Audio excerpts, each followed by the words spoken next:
मैं समझता हूं कि एक छोटी सी फिल्म के कारण एक मोटा मोटा गुजरात का चित्र आपके सामने प्रस्तुत हुआ होगा और उसके कारण गुजरात को समझने की सुविधा रहेगी। मुझे जो विषय दिया गया है कि ये जो नमो मंत्र है वो देश में भी काम आ सकता है कि नहीं आ सकता है। पहले तो मैं कहूँगा कि कोई मंत्र नहीं है और मैं मंत्र और तंत्र की दुनिया से काफी दूर हूँ।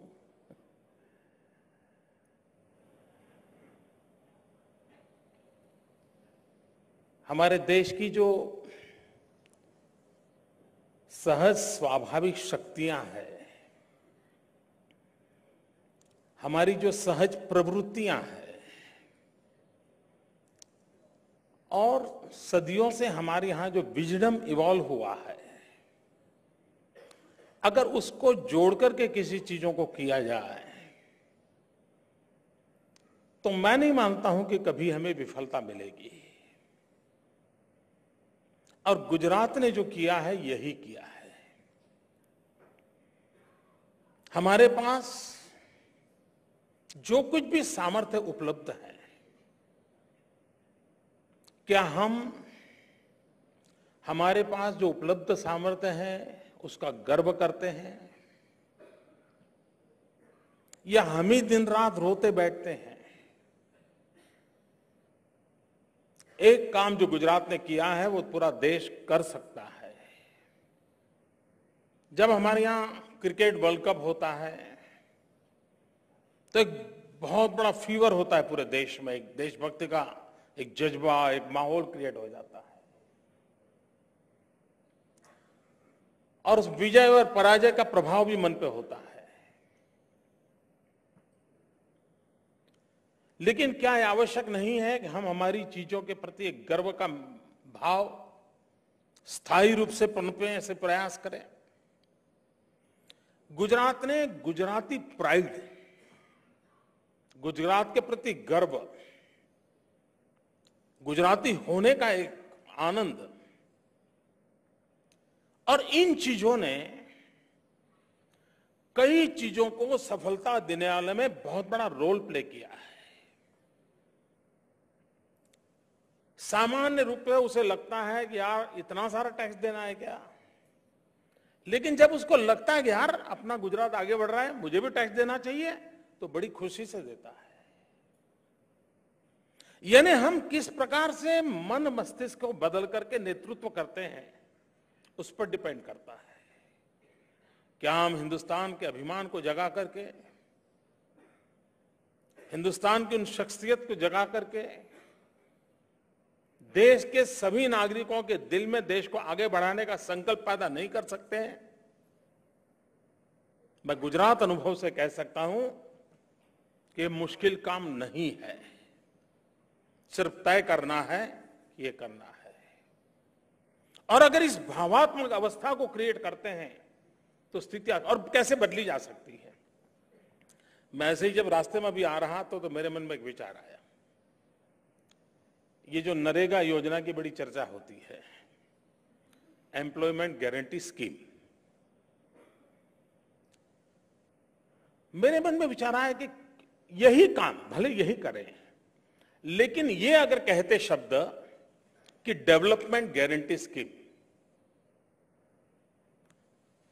शब्द प्रयोग किया है एम्प्लॉयमेंट गारंटी स्कीम, अगर शब्द प्रयोग करते डेवलपमेंट गारंटी स्कीम और हर एक को कहते हैं कि अच्छा भैया तुमको देश के लिए महीने में 100 दिन, साल में 100 दिन देने हैं, देश को बनाना है, तुम 100 दिन दो देश के लिए और 100 दिन के लिए तुम्हें इतना काम मिल जाएगा। ये कहना कि यार तुम भूखे मर रहे हो, घर में पड़े हो, चलिए 100 दिन का काम देता हूं, ये एक अप्रोच है। और दूसरा अप्रोच ये है कि यार तुम 100 दिन दे दो देश के लिए, तुम्हें इतना राशि भी मिल जाएगी और देश बन जाएगा। मित्रों, यही फर्क होता है लीडरशिप किस प्रकार से चीजों को ले जाती है। अगर हम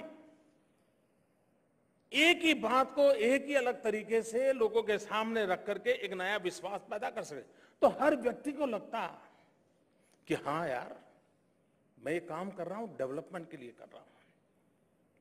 हम छोटे थे तो कथा बहुत सुना करते थे कि कहीं पर कोई मंदिर बन रहा था, पत्थर तराशने वाले लोग पत्थर तराश रहे थे, और ऐसे ही कोई इंडिया टुडे का पत्रकार वहां पहुंच गया, उनको पूछने लगा कि अरे भाई क्या कर रहे हो? देखने का क्या करे भाई, माँ बाप ने पढ़ाया नहीं तो पत्थरों पे सर फोड़ फोड़ करके जिंदगी गुजारा करता हूं। दूसरे के पास चले गए, क्या कर रहे हो? अरे क्या करे भाई, बच्चों की बहुत बड़ी फौज है, पेट भरवाने के लिए कुछ तो करना पड़ता है, अब क्या करें, मेहनत कर रहा हूं, बच्चे कुछ कमाते नहीं, मैं इस उम्र में भी कर रहा हूं। हर एक ने अलग अलग जवाब दिया। आखिर में एक के पास पहुंचे, वो अपनी धुन में मस्त था, अपना काम कर रहा था। उसको पूछा, उसने कहा हाँ, मैं एक बहुत बड़ा भव्य मंदिर बना रहा हूं जिसमें परमात्मा विराजमान होंगे और यहां आने वाले कईयों के दुख दूर होंगे, बहुतों के दुख दूर करने का, मन को शांति देने वाला एक पवित्र कार्य मैं कर रहा हूं। और उसका पूरा सोचने का तरीका अलग था। हर कोई पत्थर तराश रहा था, लेकिन किसी को लगता था मजदूरी कर रहा हूं, किसी को लगता था मंदिर बना रहा हूं। ये जो हमारे देश में सबसे बड़ी मुझे आवश्यकता लगती है कि इस हम मानसिकता को कैसे परिवर्तित करें। मैं कभी कभी सोचता हूं, आप पूरे देश की गुलामी के कालखंड के इतिहास को देखें, 1200 साल के, कोई दशक ऐसा नहीं गया है कि लोगों ने आजादी के आंदोलन में बलिदान न दिए हो। आजादी के आंदोलन में लोग मर रहे थे, जीवन खपा रहे थे, और शहीद होने का गर्व भी हुआ करता था। और एक के मरने के बाद मरने का क्रम बंद नहीं हुआ था, शहीद होने का क्रम बंद नहीं हुआ था, चल रहा था। लेकिन उसके बावजूद भी आजादी नजर नहीं आती थी। बलिदान हो रहे थे, एक जज्बा बना रहता था, आजादी की ललक बनी रहती थी, लेकिन परिणाम नजर नहीं आता था। गांधी की विशेषता देखिए, गांधी ने क्या किया? गांधी ने आजादी को जन आंदोलन में परिवर्तित कर दिया। उन्होंने हर व्यक्ति को कहा कि भाई देखिए, तुम झाड़ू लगाते हो, वो भी देश की आजादी का काम है। तुम खादी बुनते हो, वो भी देश की आजादी का काम है। तुम किसी अनपढ़ को पढ़ाते हो, वो भी आजादी का काम है। तुम जो भी काम कर रहे हो देश के लिए कर रहे हो। और उन्होंने इतनी सरल डेफिनेशन कर दी, और हर किसी को लगने लगा कि मैं जो काम कर रहा हूं मेरे लिए, मेरे देश के लिए कर रहा हूं। और इस ताकत को अंग्रेज पहचान नहीं पाए, और उसके कारण एक ज्वार पैदा हुआ। मित्रों, डेवलपमेंट के लिए भी जन आंदोलन बहुत अनिवार्य है। सिर्फ सरकार ये चाहे कि हम डेवलपमेंट कर देंगे, सरकार 5-50 ब्रिज बना सकती है, 2-4-10 रास्ते बना सकती है, 2-4 एयरपोर्ट, पोर्ट या रेल बना सकती है, लेकिन अगर जनता जुड़ती है तब जाकर के सच्चे अर्थ में डेवलपमेंट की संभावना होती है। और आज दुर्भाग्य से जो मित्रों, सरकार और जनता के बीच में बहुत बड़ी खाई हो गई है, बहुत बड़ी खाई हो गई है, और उसी का नतीजा है। और मेरा अनुभव बताता है गुजरात का, कि किसी भी काम को हम जनता के साथ जुड़ करके करते हैं, लोगों के भरोसे से हम करते हैं, इतना बड़ा परिवर्तन हम ला सकते हैं जिसकी हम कल्पना नहीं कर सकते। 2005 में हमने गुजरात में एक अर्बन डेवलपमेंट ईयर मनाया था। मैं हर वर्ष एक फोकस रखता हूं, जैसे ये वर्ष हमारा विवेकानंद जी की 150वीं जयंती है, तो युवा वर्ष है। उस समय मैंने अर्बन डेवलपमेंट ईयर रखा था, दैट वाज 2005। अब जब मैंने अर्बन डेवलपमेंट ईयर की घोषणा की, सब हमारे मित्रों ने बैठकर के तय किया, और फिर क्या क्या करना है अर्बन ईयर में, उस पर ब्रेनस्टॉर्मिंग हुआ, उसमें से एक एजेंडा तैयार हुआ, एजेंडा तैयार करके उसको इंप्लीमेंट करना शुरू किया। उसमें एक काम यह था कि एंक्रोचमेंट हटाना। अर्बन डेवलपमेंट ईयर करना है तो शहरों में जो एंक्रोचमेंट है उसको हटाओ। अब काम शुरू हुआ, और नीचे से मेरी पार्टी से दबाव शुरू हुआ, अरे साहब बंद कीजिए, ये क्या कर रहे हैं, ये लोगों की इमारतें तोड़ रहे हैं, ये क्या होगा, पार्टी खत्म हो जाएगी। बड़ा दबाव आया। अच्छा, मेरी एक गलती हो गई थी। मेरी गलती ये हुई कि जब ये हमने डेवलपमेंट ईयर तय किया, अर्बन डेवलपमेंट ईयर, तब मुझे ये ध्यान नहीं रहा कि 8-9 महीने के बाद यहां नगरपालिका, महानगरपालिका के चुनाव होने वाले हैं। ये हमें याद नहीं रहा। मेरी पार्टी लोग, मेरे लोग बिगड़ गए मेरे से, बोले मोदी जी चुनाव का वर्ष है और आप क्या कर रहे हो, इतना बड़ा तोड़फोड़ चल रहा है। मैंने उन सबको सुना, मैंने कहा देखिए भाई, अब सरकार ने निर्णय ले लिया है, ये मेरी गलती हो गई कि मेरे ध्यान में ये रहा नहीं कि चुनाव है, लेकिन अब इस स्थिति से पीछे हटना सरकार के लिए संभव नहीं है। आप मुझे क्षमा करें, लेकिन मुझे काम करने दीजिए। खैर, मेरी पार्टी ने मुझे समर्थन किया और हमने हमारा काम चालू रखा। हमने जो एनकरेजमेंट हटाया, मोर देन 2 लाख और शायद मोर देन 900 करोड़ रुपीस की प्रॉपर्टी हमने एक्वायर की। राजी नाराजी अखबार में पता नहीं क्या कुछ सब चल रहा था, लेकिन इससे सामान्य मानवी को इतना आनंद हुआ कि यार कोई तो है जो हमारे जीवन में सुधार कर रहा है। और ये सब करने के बाद मैंने उनको कहा भाई टैक्सेशन के अंदर चोरी नहीं होनी चाहिए। अब हमारे यहाँ कंप्यूटराइज हुआ था तो हर नगरपालिका में देखो भैया किसने टैक्स नहीं दिया है जरा देखो। और रूटीन में जब करते थे तो छोटे छोटे आदमी को पकड़ते थे, गए ताला लगा दिया, टैक्स ले लिया। जब कंप्यूटर पे सारी सूची देखी तो उस नगर के बड़े बड़े जो महाशय थे उन्हीं के टैक्स बाकी थे, और ये म्युनिसिपालिटी के जो मुलाजिम होते थे उनकी वो ताकत नहीं थी उनके तक जाने की, बेचारों की हिम्मत नहीं थी। हमने कहा भाई इनको बोलो, तो बोले साहब नोटिस दें। मैंने कहा देखिए तुम नोटिस दोगे तो कोई मतलब नहीं है, क्योंकि ये लोग इतने बड़े ताकतवर लोग हैं, इनके पास इतने बढ़िया बढ़िया लॉयर होंगे कि तुम्हारी ये गाड़ी 10 साल तक चलेगी, रुपया नहीं मिलेगा। तो क्या करें?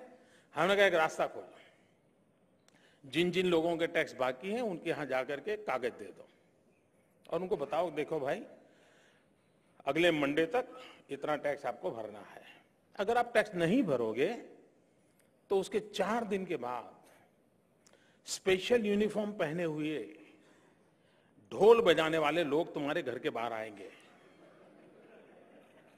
और ढोल बजाएंगे, और जैसे ही ढोल बजा पाता है तो पूरे मोहल्ले को पता चलेगा कि टैक्स नहीं देता है।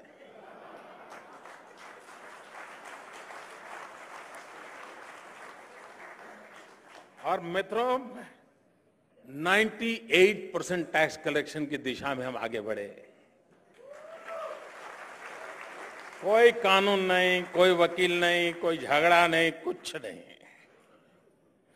उन पैसों से उस नगर पालिकाओं के डेवलपमेंट का लिए एक हौसला बुलंद हुआ, नगरों में परिवर्तन आने की सब स्थिति पैदा हुई, हम काम कर सके। कहने का तात्पर्य यह है कि अगर हम जनता को विश्वास में लेकर के काम करते हैं कितना फर्क होता है। मेरे यहां 2 कैनाल की कंपैरिजन है। एक है सरदार सरोवर डैम, जिसका शिलान्यास पंडित नेहरू जी ने किया था और उसका कैनाल का काम अभी भी चल रहा है।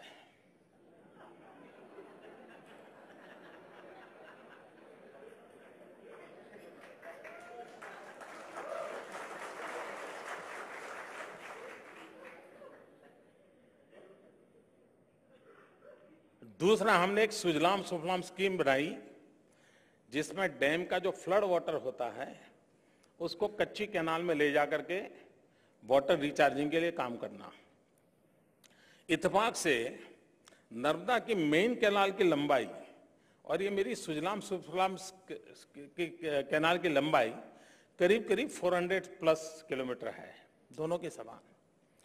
मित्रों, सुजलाम सुफलाम में मैंने किसानों की मीटिंगें की, 10 डिस्ट्रिक्ट में से गुजरती थी और 10 डिस्ट्रिक्ट के किसानों को 50-50 हजार किसानों को बुलाया, पावर पॉइंट प्रेजेंटेशन दिया कि कैनाल जाने से क्या होगा, पानी आएगा तो क्या होगा, बिजली कैसे बचेगी, टिकना कैसा होगा, सारा समझाया।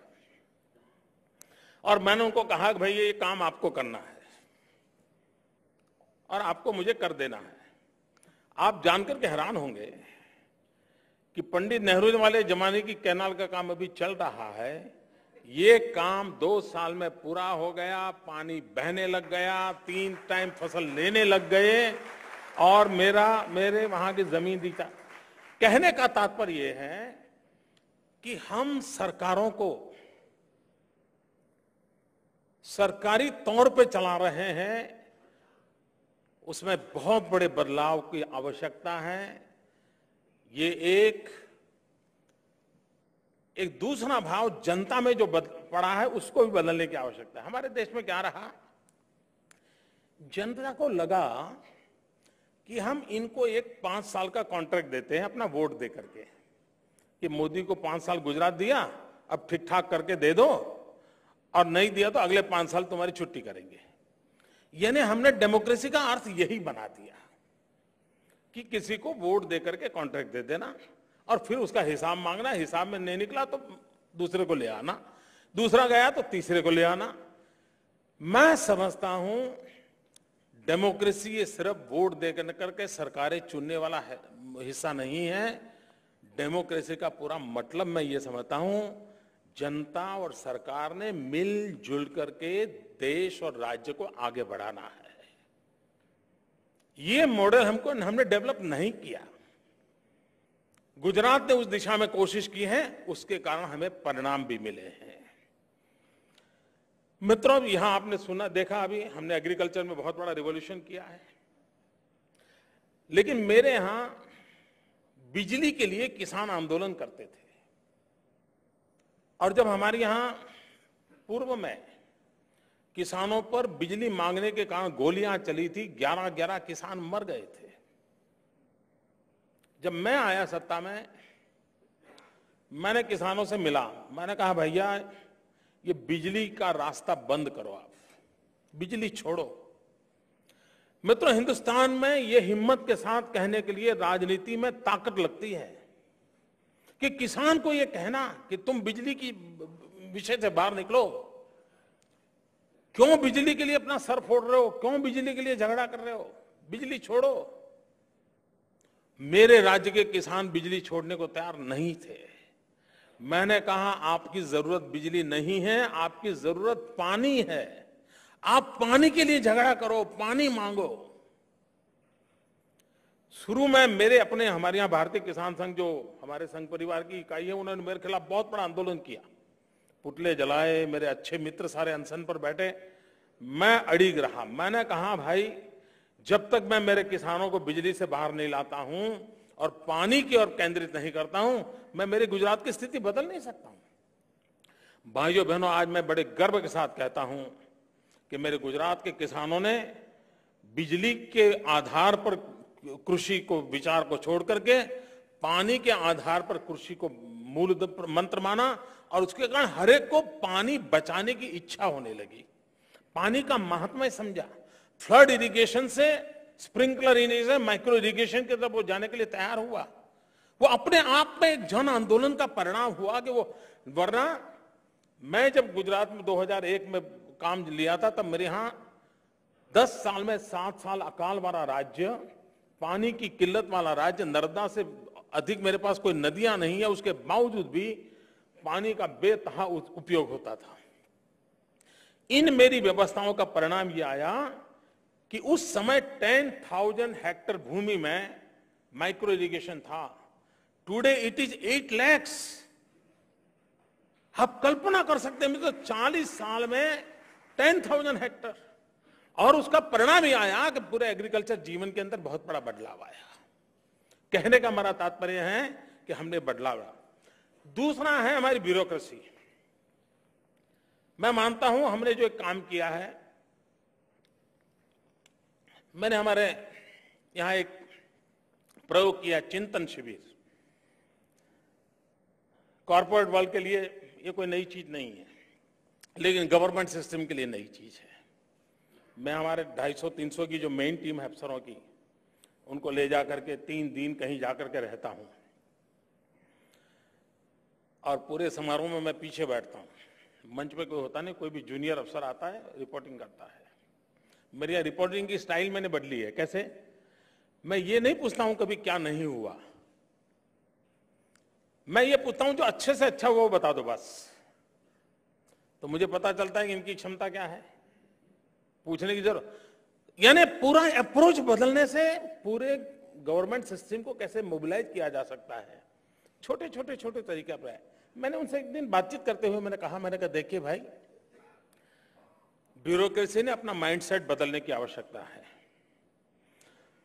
अंग्रेजों के जमाने में ब्यूरोक्रेसी के माइंडसेट क्या था? अंग्रेजों के जमाने में सरकारी मुलाजिम का काम क्या था? ब्रिटिश सल्तनत को खुश रखना, ब्रिटिश सल्तनत के हितों के लिए काम करना था। और तब वहां की गवर्नमेंट मशीनरी जो काम करती थी उस समय के लिए ठीक था। लेकिन we are a independent country, हम एक स्वतंत्र भारत है, हमारा देश स्वतंत्र हो चुका है, तो हमें किसके लिए काम करना? हमें चुनी हुई सरकारों के लिए काम नहीं करना है, हमें जनता जनार्दन के लिए काम करना है। मित्रों, ये कहने की हिम्मत मेरे में थी।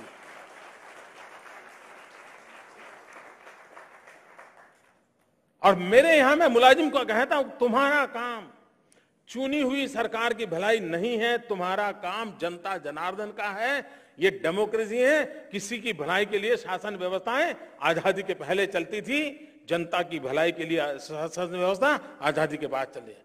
अब मुझे कोई बताए मित्रों, अगर ये मंत्र सही है तो क्या ये मंत्र मेरे देश में लागू नहीं हो सकता है? सवाल मोदी का नहीं है, सवाल गुजरात का नहीं है।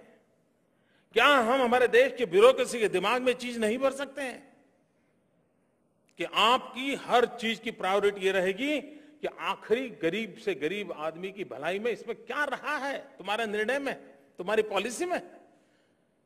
मित्रों, मैं आज देख रहा हूं बड़े गर्व से बाहें चढ़ा चढ़ा करके यूं यूं करके बताया जाता है कि हमने फलाना एक्ट बनाया, हमने ढिकना एक्ट बनाया, हमने ये राइट दिया, हमने वो राइट दिया। हो रहा है ना? तो संविधान ने क्या दिया था भाई हमको? मैं आप लोगों से पूछ रहा हूं मित्रों, क्या संविधान ने हमको राइट नहीं दिए थे क्या? ये जितने राइट्स की आज चर्चा हो रही है वो सारे राइट्स संविधान रूपी संबरेला के अंदर है। लेकिन देश को एक्ट नहीं, एक्शन चाहिए, एक्शन।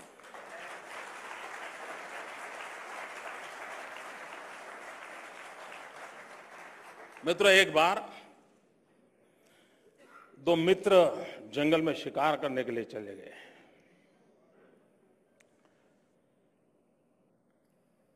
और उनको लगा कि शेर इतना जल्दी तो मिलेगा नहीं, तो वो अपनी गाड़ी खड़ी रख करके थोड़े टहलने गए और इतने में शेर मिल गया।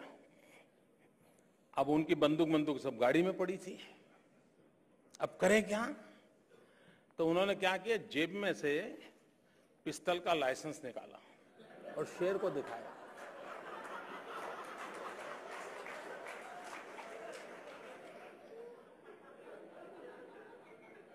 मित्रों, हमारे यहां भी अब कुछ भी होगा, एक्ट दिखाओ।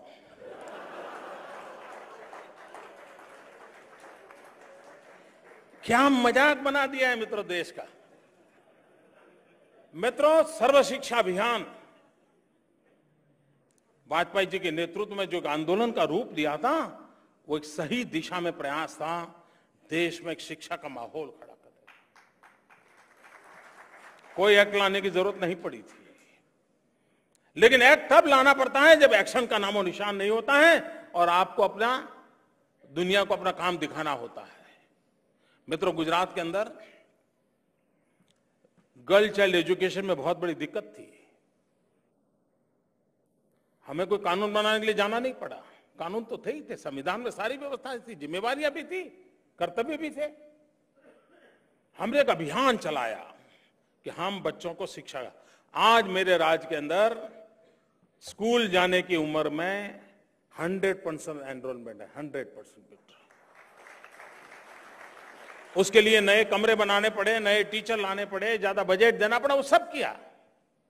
और ड्रॉप आउट जो कभी 40% था, कभी 29% आया, कभी 20% आया, वो आज 2% पे ला करके रख दिया है और उसको हम 0 तक ले जाएंगे। मित्रों,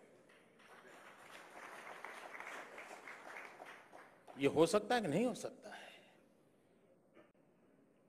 मित्रों, मेरे यहां एक स्वागत कार्यक्रम चलता है। इसमें एक प्रेजेंटेशन में एक लाइन आया, मैं आज भी मानता हूं कि डेमोक्रेसी की सबसे बड़ी ताकत होती है ग्रीवेंस रिड्रेसल सिस्टम। अगर ग्रीवेंस रिड्रेसल सिस्टम अगर पुअर है तो मतलब आपकी डेमोक्रेसी पुअर है। गरीब से गरीब आदमी की आवाज सुननी चाहिए, उसको अपनी आवाज बुलंद करने की व्यवस्था होनी चाहिए, हक होना चाहिए। हमने एक टेक्नोलॉजी का उपयोग करते हुए स्वागत ऑनलाइन मेरा कार्यक्रम चल रहा है। इन दिनों तो पूरे देश के लोग उसको स्टडी करने आते हैं।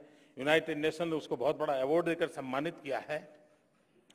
मेरे यहां उसकी ताकत इतनी है मित्रों, गरीब से गरीब आदमी भी डिस्ट्रिक्ट लेवल के अफसर के पास जाता है और कहता है कि मेरा ये काम करो, और अगर वो हानाकानी करता है, ढीलाढाली बात करता है, तो गरीब आदमी एक शब्द जान गया। वो कहता है साहब करते हो कि नहीं करते हो, वरना ऑनलाइन जाता हूं। और ऑनलाइन जाता है तो अफसर खड़ा हो जाएगा, बैठो बैठो भाई, मैं आपका काम करता हूं। देखिए, हमें एम्पावर करना होगा देश के नागरिकों को, उसकी शक्ति बढ़ानी होगी, और उस शक्ति को हम बढ़ाते हैं तब स्थितियों को बदल सकते हैं। आज मेरे उस स्वागत कार्यक्रम का परिणाम यह आया है, ऑनलाइन गांव के लोग अपनी शिकायत देते हैं, वो तहसील में आती हैं, तहसील से ऑनलाइन डिस्ट्रिक्ट में आती हैं, डिस्ट्रिक्ट से ऑनलाइन स्टेट पे आती हैं। मैं खुद उसके लिए बैठता हूं, महीने में एक दिन देता हूं उसके लिए। करीब 14-15 हजार प्रकार के शिकायतों को ऑनलाइन हैंडल करता हूं। करीब 90% सक्सेस रेशियो रहता है। और उससे परिणाम क्या आया, मैं उन शिकायतों का एनालिसिस करता हूं। भाई, पॉलिसी प्रॉब्लम के कारण शिकायतें हैं, जरा अलग निकालो। बजट प्रॉब्लम के कारण शिकायतें अलग निकालो। पर्सन के एटीट्यूड के कारण प्रॉब्लम है, वो शिकायत अलग निकालो। और फिर उसको सिस्टमेटिकली उसको हैंडल करता हूं, और धीरे धीरे पूरे डिपार्टमेंट ठीक होने लग गए। तो लगने लगा कि ये चेंज लाया जा सकता है। मित्रों, public distribution system, Gujarat is a state जिसने एक नियम बनाया है। मेरे जो फेयर प्राइस शॉप है, 50% फेयर प्राइस शॉप की ओनरशिप महिलाओं की है मेरे यहां। स्टेट ओन जो इनकम का रास्ता दिया है, मैंने महिलाओं को दिया है। और महिला को मालूम होता है कि किसी के घर में चूल्हा न जले तो उसका मतलब क्या होता है, और इसलिए वो फेयर प्राइस शॉप में किसी भी कार्ड होल्डर तो कभी ये नहीं होने देती, नहीं आज माल नहीं है तुम जाओ, कभी नहीं करती। ये जो उसकी संवेदनशीलता है, उसको हम क्यों काम में ना लाएं, और उसका मेरे यहां परिणाम है। अभी हम काफी बड़ी मात्रा में टेक्नोलॉजी लाए हैं इसमें, और पूरे सुप्रीम कोर्ट ने भी उसकी बड़ी तारीफ की है। 16 लाख, मित्रों आपको जानकर के हैरानी होगी, लोग कहते हैं ना करप्शन कैसे दूर होता है। 16 लाख गोस्ट कार्ड थे, भूतिया कार्ड, यानी कोई जन्मा ही नहीं था लेकिन उसके नाम का राशन कार्ड था। 16 लाख। ये टेक्नोलॉजी लाने के कारण वो सारा रिमूव हो चुका। करप्शन गया कि नहीं गया मित्रों? मैं हैरान हूं मित्रों, लोग कहते हैं करप्शन जा नहीं सकता। मैं तो गुजरात एक्सपीरियंस से कहता हूं, इस देश को करप्शन से मुक्त किया जा सकता है। टेक्नोलॉजी बहुत बड़ा रोल प्ले कर सकती है करप्शन से मुक्ति के लिए। हमारे गुजरात के से सटे हुए राजस्थान, मध्य प्रदेश और महाराष्ट्र और यूनियन टेरिटरी सेलवास, दमन, दादरा नगर हवेली, इन मेरे राज्य से सटे हुए राज्यों को चेक पोस्ट होते हैं एक राज्य दूसरे राज्य में जाने का। देयर आर 14 चेक पोस्ट, और उस चेक पोस्ट पर वो व्हीकल जाते हैं जो गुजरात में आता है, वो व्हीकल सामने दूसरे स्टेट में जाता है। जो रेट गुजरात में है वही रेट वहीं पर है। मेरे चेक पोस्ट पर टेक्नोलॉजी है, मैं अपने कमरे से टेक्नोलॉजी को मॉनिटर कर सकता हूं। उधर महाराष्ट्र, राजस्थान, मध्य प्रदेश में उस प्रकार की टेक्नोलॉजिकल सुविधा नहीं है। परिणाम क्या है आप अंदाज कर सकते हो मित्रों? लास्ट 10 इयर्स में इन 14 चेक पोस्ट की इनकम, इस तरफ गुजरात की और उस तरफ रिस्पेक्टिव स्टेट की, हमारी इनकम 2000 करोड़ रुपए ज्यादा है। 2000 करोड़ रुपए ज्यादा इनकम। रेट्स वही, व्हीकल उतने ही, जो व्हीकल उनके यहां जाएगा व्हीकल मेरे यहां आएगा। उसके बावजूद भी just with the help of technology you can bring the transparency. ये हमने गुजरात में करके दिखाया। और इसलिए भाइयों बहनों, छोटी छोटी चीजों पर हम ध्यान दें, उसके आधार पर भी हम बहुत बड़ा बदलाव ला सकते हैं, बहुत बड़ा परिवर्तन लाया जा सकता है। दूसरा है मित्रों, आइडियाज को इंस्टीट्यूशनलाइज करना चाहिए। Leader centric, personality centric, individual centric चीजें अगर चली भी जाएं, थोड़े साल चलेगी, देश और समाज का फायदा नहीं होगा। हमने इंस्टीट्यूशनलाइज करना चाहिए। मैं एक उदाहरण देता हूं। ये 2012 मेरे यहां चुनाव का वर्ष था और मेरे यहां 3 महीने का कोड ऑफ कंडक्ट लगा था। हिंदुस्तान में किसी एक स्टेट की असेंबली इलेक्शन में 3 महीने का कोड ऑफ कंडक्ट नहीं लगा है। मुझ पर थोड़ी कृपा ज्यादा रहती है। और उसके कारण 3 महीने सरकार बिल्कुल कोई काम नहीं करती, ऐसी हालत हो जाती है। अफसर लोग कोई फोन पर उठाने को तैयार नहीं होते। बड़ा मजे का दिन होता है उनके लिए। चुनाव है, सब कहते हैं चुनाव है, मैं चुनाव में बिजी हूं। उधर चुनाव में राजनेताओं का भी बड़ा महत्वपूर्ण काम होता है, तो वो भी चुनाव में बिजी होते। तो मेरा काफी समय 6 महीने लास्ट सरकार से ज्यादा पॉलिटिकल एक्टिविटी में जाता था। 26 दिसंबर को मैंने शपथ लिया और 8, 9, 10 दिसंबर मेरे यहां वाइब्रेंट समिट था, vibrant global summit, investment summit. मित्रों, सरकार बनने के 10 दिन के बाद इतना बड़ा इवेंट था। 121 कंट्रीज वहां मौजूद थे और मैं कह सकता हूं इस देश का 50% GDP was under one roof. ये 10 दिन में कैसे हुआ? इसलिए हुआ कि हमने आइडिया को इंस्टीट्यूशनलाइज किया है। डिसेंट्रलाइजेशन ऑफ पावर है, पॉलिसी बन जाती है, इंप्लीमेंटेशन करने की व्यवस्था है। और ये चीजें कोई बहुत बड़ा आसमान से लाए हैं ऐसा नहीं है, ये सहज चीजें हैं। मेरा इतना ही कहना है मित्रों, बहुत छोटा छोटा सहज व्यवहार से भी इस देश को बहुत आगे बढ़ाया जा सकता है। कभी कभी हम लोग हमारी अपनी शक्ति का उपयोग भी नहीं करते हैं। आज चर्चा चलती है 21वीं सदी हिंदुस्तान की सदी, कोई कहता है 21वीं सदी एशिया की सदी, कोई कहता है 21वीं सदी चाइना की सदी या हिंदुस्तान की सदी। ये चर्चा चल रही है।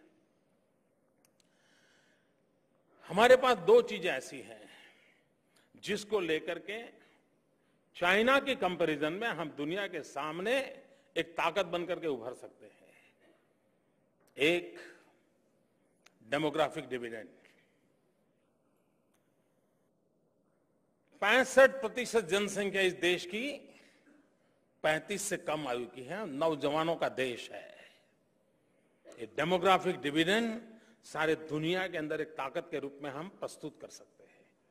और जब चाइना से कंपैरिजन की बात करते हैं तब हमारी ये सोच होनी चाहिए कि हमारे पास डेमोक्रेसी का भी एक डिविडेंड है और अभी तक हम इसको इस्तेमाल नहीं कर रहे हैं। हमारी लोकतांत्रिक ताकत ये अपने आप में एक बहुत बड़ा सामर्थ्यवान हमारे पास एक हथियार है, ये हमारी एक पहचान है। और जब चाइना के कंपैरिजन में विश्व के अंदर जाके खड़े रहना है तो ये 2 चीजें हैं, डेमोग्राफिक डिविडेंड एंड डेमोक्रेसी का डिविडेंड। इन दोनों को एक शक्ति के रूप में हमने आगे रखना चाहिए। ये स्ट्रेटेजी का विषय है और इस पर हमने बल देना चाहिए। मित्रों, हम जब काम गुजरात में करते हैं तब चीजों को एक दूसरे को कैसे पूरक हो वैसा सोचते हैं। मैं एक छोटा उदाहरण देता हूं और उदाहरण इसलिए देता हूं कि महाशय यहां बैठे हैं हॉल में, तो आपको अंदाजा आएगा कि कैसे हम सोचते हैं। मैं एक टायर कंपनी के एक्सपांशन के उद्घाटन के लिए गया था। तो जब मुझे निमंत्रण देने आए तो मैंने उनसे कहा, मैंने कहा देखिए भाई, मैं उद्घाटन के लिए तो तब आऊंगा जब आप मेरा एक काम करोगे। अब कोई पॉलिटिशियन किसी इंडस्ट्रियलिस्ट को जब कहता है कि काम करोगे तो इसका मतलब क्या होता है? जानते हो ना। मैंने उनको क्या कहा, मैंने कहा भाई आपका टायर का इंडस्ट्री तो चलेगा, चलने दूंगा, लेकिन शर्त है मेरी कि आपको यहां पर रबर के पेड़ उगाने पड़ेंगे। मेरे ट्राइबल को आप रबर के पेड़ के पौधे ला करके दीजिए, वो रबर के पेड़ लगाएगा, आप उसके लिए आवश्यक जो भी एनजीओ के नाते काम करना है वो कीजिए, और वो दिन मैं देखना चाहता हूं कि मेरा ट्राइबल रबर पैदा करता हो और उस रबर से आपका टायर बनता हो। मुझे रॉ मटेरियल दुनिया से लाना नहीं है, मुझे मेरे ट्राइबल को भूखे मरना नहीं देना है। मैं कह रहा हूं, हमारे ओमकार जी बैठे हैं शायद, मैंने देखा था गेट पर आया तो है ओमकार जी, हाँ बैठे। उनसे मैंने कहा साहब, और मुझे खुशी है कि उन्होंने उस दिशा में काम किया। आज वो रबर प्लांटेशन की दिशा में बहुत बड़ा काम मेरे राज्य में कर रहे हैं। कहने का तात्पर्य है मित्रों, हमारा डेवलपमेंट भी इंटीग्रेटेड हो सकता है। मेरे यहां 1600 किलोमीटर कोस्ट लाइन है, हम पोर्ट का विकास कर रहे हैं, और हम पोर्ट को, और मैं मानता हूं अगर ग्लोबलाइजेशन के जमाने में हो, ग्लोबल इकोनॉमी की बात कर रहे हो, तो आपके पोर्ट सेक्टर को सबसे ज्यादा स्ट्रेंथन करना होता है। अगर विश्व व्यापार का मूल ही, अगर आपका गेटवे में ही दरवाजे टूटे हुए हैं तो माल होना नहीं जी। लेकिन हमने पोर्ट सेक्टर को डेवलप किया, और आज हिंदुस्तान में सबसे वाइब्रेंट पोर्ट सेक्टर हमारे गुजरात के समुद्री तट पर है। लेकिन आज हम पूरे हिंदुस्तान में एनवायरनमेंट की दृष्टि से मैंग्रोव्स के वृद्धि में आज नंबर 1 पर है। यानी हम एनवायरनमेंट प्रोटेक्शन भी करते हैं, हम डेवलपमेंट भी करते हैं, और पहले से चीजों को ध्यान रख करके किया तो हम कर सकते हैं। मित्रों, कभी कभी मुझे लगता है, मैं एक बार प्रधानमंत्री के पास बैठा था,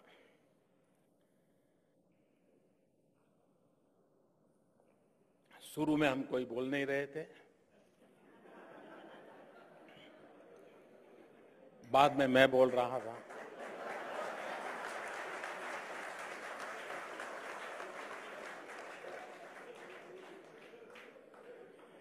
तो मैंने प्रधानमंत्री जैसे एक विषय छेड़ा। मैंने कहा साहब, ये आपका जेएनयूआरएम है, इसमें कोई बदलाव हो नहीं सकता है क्या? बोले क्या करें बदलाव? हमने कहा ये आप कंक्रीट के जंगल खड़े कर रहे हो, रोड बना रहे हो, फ्लाईओवर बना रहे हो, मेट्रो ट्रेन इसी के आसपास चल रहा है। मैंने कहा हिंदुस्तान की आवश्यकता और हिंदुस्तान की दुनिया में छवि, इन दोनों को चीजों को ध्यान में रखकर एक नया मॉडल खड़ा कर सकते हैं आप। तो उनको इंटरेस्ट हुआ। अरे बताइए मोदी जी क्या कह रहे थे? मैंने कहा साहब, आज हम भारत पूरे देश में 500 नगर को सिलेक्ट करें, 500 टाउन्स, महानगर पालिका हो, नगर पालिका हो,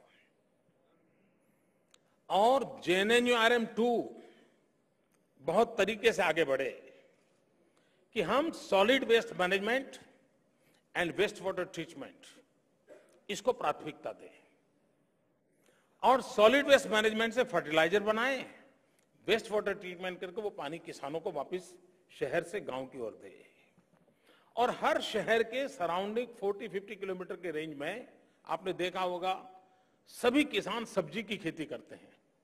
दिल्ली के भी सराउंडिंग जाओगे आप तो क्योंकि उनको तुरंत मार्केट मिल जाता है और बाजार में सब्जी आती है। मैंने कहा कि ये जो हम फर्टिलाइजर तैयार करें, ये फर्टिलाइजर हम किसानों को दें और उसको ऑर्गेनिक सब्जी की दिशा में प्रेरित करें, उसका सर्टिफाई करने की व्यवस्था करें, उसके मार्केट की चिंता अपने आप हो जाएगी। वेस्ट वाटर दें उनको ताकि उनको पानी की जो किल्लत है वो हट जाएगी।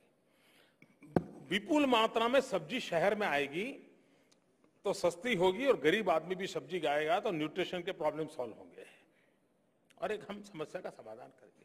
शहर स्वच्छ रहेगा तो हमारी यहाँ गंदगी दूर होगी तो भी हेल्थ को फायदा होगा। मल्टीपल यूटिलिटी वाला है। तो मुझे पूछा मोदी जी के लिए पैसों का क्या? मैंने कहा मैं रास्ता बताता हूं। हमने कहा कि जो जितने किसानों को आप सॉलिड वेस्ट मैनेजमेंट से फर्टिलाइजर देते हैं उनको कहो कि तुम इतना फर्टिलाइजर ये लोगे तो ही तुम्हें केमिकल फर्टिलाइजर इतना मिलेगा। केमिकल फर्टिलाइजर की मांग कम होगी, केमिकल फर्टिलाइजर की मांग कम होगी तो सब्सिडी बचेगी। जो सब्सिडी बचेगी उसको वायबिलिटी गैप फंडिंग के लिए, इस काम के लिए दे दीजिए।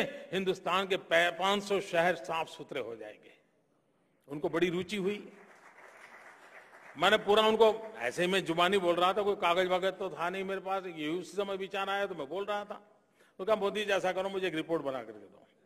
मैंने एक मॉडल के रूप में एक शहर को पकड़ के पूरा 2 किलो का पूरा रिपोर्ट दिया उनको। उसके बाद एक दिन मेरी प्लानिंग कमीशन में मीटिंग थी, तो मुझे बताया गया कि आज श्याम पित्रोदा जी रहेंगे। मैंने कहा क्या काम है? बोले मोदी जी आप प्रधानमंत्री को वो समझाया था ना, वो जरा इनको समझाइए। तो अहलूवालिया जी थे, श्याम पित्रोदा जी थे। मैंने कहा ठीक है भाई। तो मैंने बड़े विस्तार से विषय रखा। पित्रोदा जी मेरे मित्र हैं, वो गुजरात के हैं, तो अच्छा नाता है मेरा। उनका मोदी जी ये तो बड़ा बढ़िया विचार है, हो जाएगा। मित्रों इस बात को 3 साल हो गए और मैं इतने उत्साह से चीजों को बना रहा था, तैयार कर रहा था। मित्रों वहां हुआ नहीं, लेकिन मैंने तय किया मेरे राज्य के अंदर मैंने 50 टाउन पकड़े हैं और मैं इस मॉडल को इंप्लीमेंट करूंगा। मेरी एक दिक्कत है, मुझे जो सब्सिडी का कॉम्पनसेशन मिलना चाहिए वो मिलने वाला नहीं है, लेकिन I will find out ways and means. लेकिन मित्रों मैं कहना ये चाहता हूं कि चीजों को बदला जा सकता है, यहां पर सोचा नहीं जा रहा है। आप देखिए रेलवे, कोई हमें समझाए मित्रों रेलवे का। हमारे पास 2 प्रकार की समय है ना अरुण जी, चलने दें।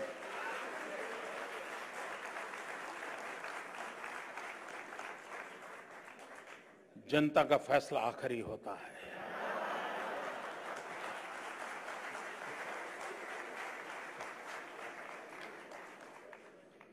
हमारे यहां रेलवे 2 प्रकार की है, एक पैसेंजर ट्रेन है, दूसरी गुड्स ट्रेन है। मित्रों आपसे मैं, आपके इतने पंडित लोग हैं, कभी इस पर सोचिए। पिछले 10 साल के रेलवे के बजट देखिए। हमारे रेलवे बजट को और डेवलपमेंट की दिशा को कोई मेल है क्या? ग्रोथ की कल्पना जो है उस कल्पना के साथ उसका कोई मेल है क्या? अब इन सवालों के जवाब मिल नहीं रहे। क्यों? तो पॉलिटिकल प्रेशर में क्या होता है, कितनी ट्रेनें ज्यादा बढ़ाई, कितने कोचेज ज्यादा बढ़ाए, कितने रूट ज्यादा बढ़ाए, उसी पर सारा हमारा टिका रहता है। मित्रों अगर ग्लोबल इकोनॉमी का जमाना है तो क्या इस देश को सोचना नहीं चाहिए कि सबसे पहले रेल कनेक्टिविटी पोर्ट के साथ होनी चाहिए। जितना धन खर्चना है खर्चा करो, लेकिन सारे देश के सभी पोर्ट के साथ रेलवे को जोड़ो। अपने आप व्यापार विकास विस्तार के लिए संभावनाएं बढ़ जाएगी। तो दूसरी बात, सरकार रोड बनाती है, क्या उस रोड पर सरकार के ही व्हीकल चलते हैं क्या? नहीं चलते ना। प्राइवेट चलते कि नहीं चलते? जवाब तो दो यार। इसलिए कि किसी को नींद ना आ जाए। अच्छा बताइए मित्रों, एयरपोर्ट बनाते हैं, प्राइवेट जहाज आता है कि नहीं आता है? आता है। इतनी बड़ी रेलवे की पटरियां पड़ी है, ये क्या कारण कि उसके ऊपर सरकारी डिब्बा ही घूमता रहेगा? समझ नहीं आता है मित्रों, समझ नहीं आ रहा है। मैंने एक बार विषय रखा था कुछ मित्रों के सामने। हमने कहा जैसे पैसेंजर ट्रेन है, गुड्स ट्रेन है, वैसे एक तीसरा सेक्टर हमने प्राइवेटाइज करना चाहिए। और क्या? उसको हम परिक्रमा ट्रेन कहें। मानो 100 करोड़ का इतना बड़ा मार्केट दुनिया में कहीं नहीं है। हिंदुस्तान के हर बच्चे की इच्छा है अपने माँ बाप को हरिद्वार ऋषिकेश ले जाने की, अजमेर शरीफ ले जाने की, 4 धाम की यात्रा कराने की, अमृतसर साहब में मत्था टेकने की, गोवा में चर्च पे जाने की। 100 करोड़ देशवासियों का इतना बड़ा मार्केट है, लेकिन ध्यान नहीं आता है कि इस मार्केट को कैसे कैप्चर किया। मित्रों अगर रेलवे में परिक्रमा ट्रेन की परंपरा शुरू हो और सब कुछ प्राइवेट, कोचिज प्राइवेट पटरियां आपकी सरकार की, ऊपर पटरिया पर जिसको दौड़ना है दौड़े, टाइमिंग बनाइए। मान लीजिए कोई अगर पटना साहब से अमृतसर साहब एक परिक्रमा ट्रेन चलाता है और पूरी ट्रेन ऐसी है कि जिसके अंदर गुरु ग्रंथ साहब है, शब्द कीर्तन चल रहा है, लंगर चल रहा है, सोने खाने की व्यवस्था है, नीचे उतरने की जरूरत नहीं, होटल जाने की जरूरत नहीं। आप मुझे बताइए उसी पटरी पर 100 करोड़ देशवासियों में जिसका सपना अमृतसर साहब जाने का होगा वो एंजॉय कर सकता है कि नहीं कर सकता है? हाजी पीर से अजमेर दरगाह हमने एक इस प्रकार का रेल ट्रैक के ऊपर प्राइवेटाइज कर दिया, अंदर चलेगा, नमाज चलेगी, कुरान चलेगा, उनकी जो भी परंपरा है उसको निभाते जाएंगे, पैसेंजर आएंगे, यात्रा करेंगे। कोई शिव भक्त हैं तो शिव का रूट बना दो, तुम उसी प्रकार से का ट्रेन बना दो, एक कोच में अमरनाथ हो, दूसरे में बद्रीनाथ हो, तीसरे में सोमनाथ हो, जितने भी लगाने लगा लो। मित्रों, मैं अभी भी समझ नहीं पा रहा हूं कि दुनिया का सबसे बड़ा रेल इंफ्रास्ट्रक्चर आपके पास है, वो नीचे का आप पकड़ के रखिए, वो किसी को मत दीजिए, लेकिन ऊपर तो जाने दीजिए भैया।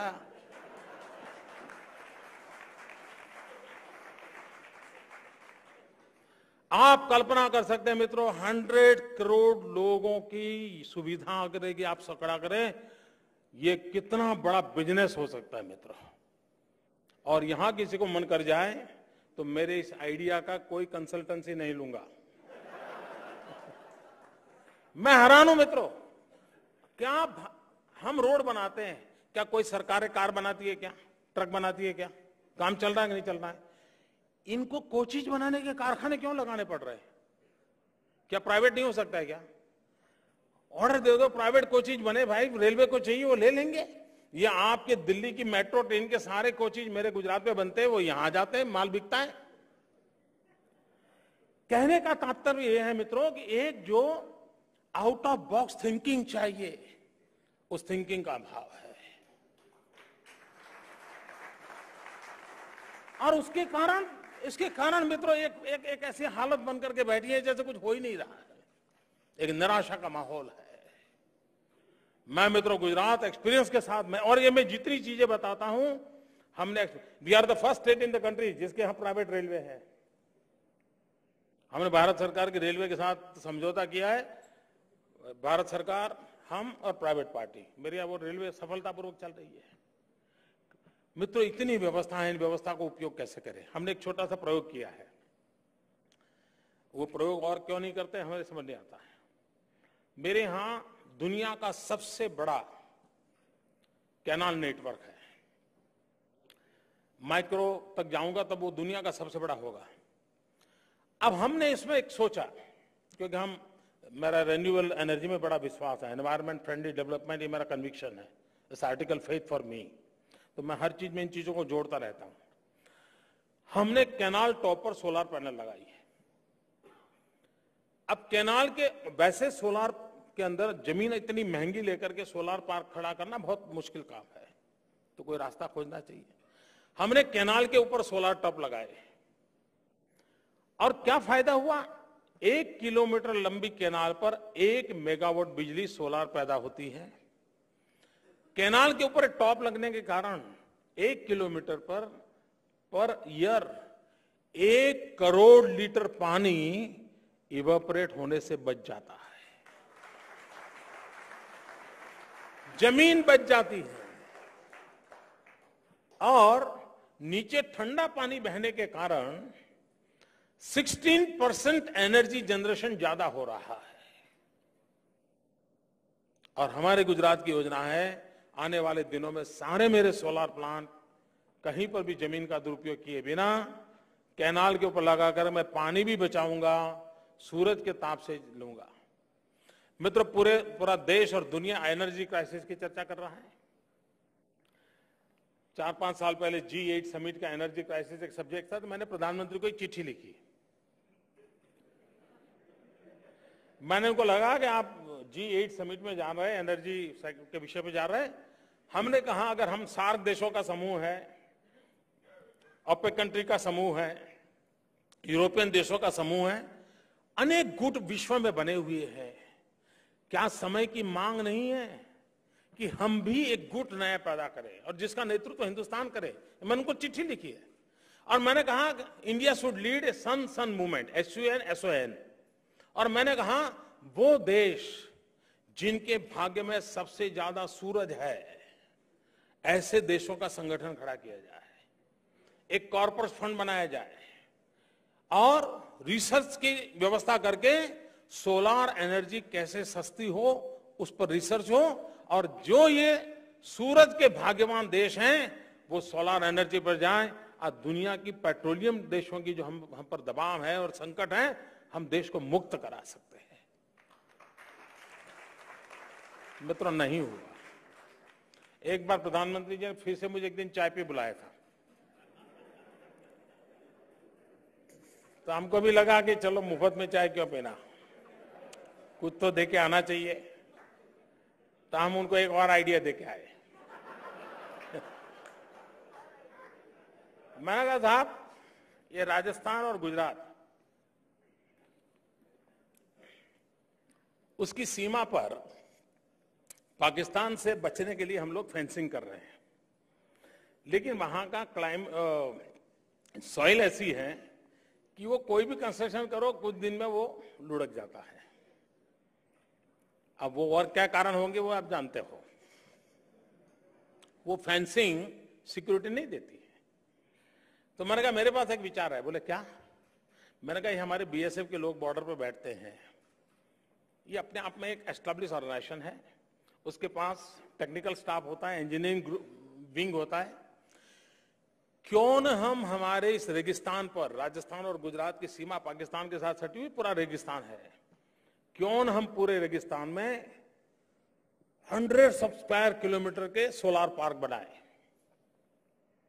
BSF को दे दें। BSF को लोगों को एक्टिविटी मिलेगी, रेगिस्तान में बेचारे यूं ही परेशान होते हैं, देश को एनर्जी मिलेगी और इन बिलों तक सोलार पैनल लगने के कारण विदेशियों का एंटर होना मुश्किल हो जाएगा। मित्रों, एक ही काम से कितने काम हो सकते हैं। बोले मोदी जी बहुत बढ़िया बात बताई आपने।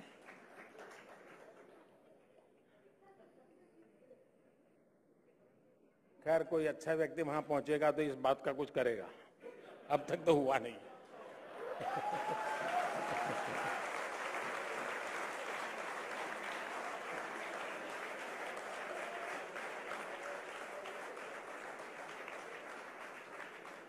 खैर मित्रों, बहुत सारे विषय हैं, मैं घंटों तक आपसे बातें कर सकता हूं, लेकिन मेरा ये विश्वास है मित्रों, विकास ही सभी समस्याओं का समाधान है। दोस्तों, ये मेरा कन्विक्शन है। गुड गवर्नेंस एंड डेवलपमेंट, ये कंबाइन चलना चाहिए। आपके पास पैसे हैं, बस स्टेशन बना दिया, इससे काम होने वाला नहीं है।